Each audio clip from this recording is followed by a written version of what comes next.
Good morning. It's another beautiful, gorgeous day. I met a few people. They were telling me that they were Jewish. Baruch Hashem, good. So I offered them if I could put on tefillin for them. So two guys agreed to put on tefillin. One of them said, absolutely not. I would never even touch anything that has to do with the Judaism. I asked him again if he was Jewish. He said yes, he was Jewish. He's very disappointed that his grandparents went through the World War II from both sides, and he lost all of his relatives. So I told him, I understand that you're very disappointed, but at the same time, either we get disappointed or we get inspired.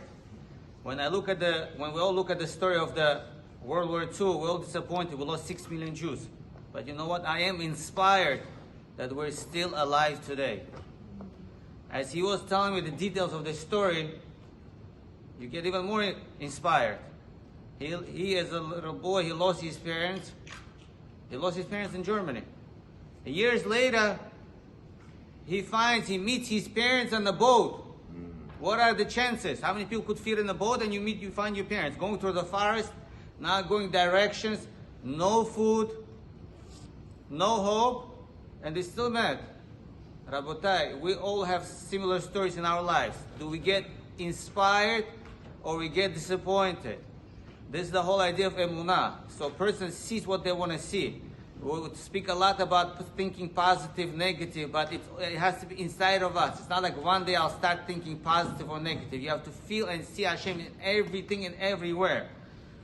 If we look at the story of Avraham Avinu was 100 years old when he had his son Yitzchak. Are we disappointed? Why did it happen to Avraham? He's such a righteous man. He was such a big tzaddik, had a child in the age of 100.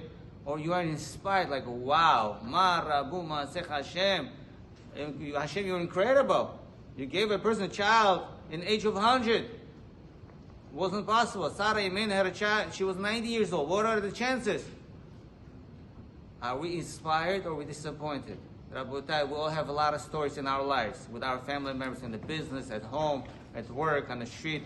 Are you disappointed or you are inspired? Recently we've been through a big pandemic.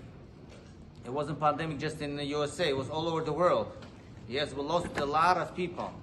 But you know what? I'm still inspired that we were able to outbeat the sickness and Hashem is in control and we're still alive. Those big lines in the store, disappointing. But you know what? I'm still inspired they were able to serve as a food. They still provide as a food. Every story has two sides into it. If we look at the desert, Am Israel was in desert for 40 years. Desert. If I stand outside on the sun for 2 hours, we burn out in 2 hours on the sun. 40 years in desert.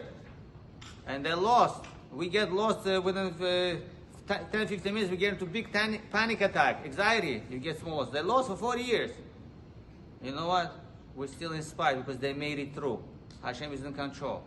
When we read the story of Yosef HaTzadik, how the brothers mistreated him.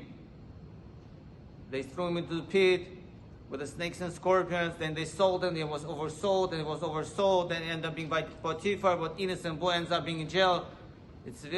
For some people it's disappointing, for me it's very inspiring. Because at the end he became a king.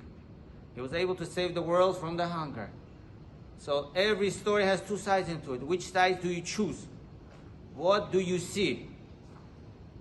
On a daily basis, are you inspired or are you discouraged? It makes you happy or makes you upset? Does it make you stronger or breaks you? So we decide, we choose. Nobody could think for us. Nobody could decide for us. If you look at the word chacham, wise. Chacham means smart, wise. It's the 3 letters. Chet, kaf, mem. Chet, kaf, mem. You could break it down. Chet stands for chatzi, kos, maloa. Half of cup is full. Who is a wise man? That sees a half a cup of full. In the word of chacham, chatzi, kos, maloa. Half of a cup of a full. That's called chacham. So we all have to be chacham, we all have to be smart. And that's how we have to show example to our kids also. That we see in everything and anything positive. The kids should not be raised in being scared. Because kids being grown up in our times being scared. Because we're always like watching too much news, we over-exaggerate the situation, we get into panic, and then we get surprised. Why are the kids a little mentally off? The new generation. Teach the kids to see everything from the positive. It's raining? Yes, it's great. Free car wash. New fresh water in the mikvah. Let the kids hear it. Let us also hear it also. To see everything in positive as much as possible. This is the chokhmah. You don't need wisdom to see negative. The chokhmah comes to see something positive. Everybody should have a great day.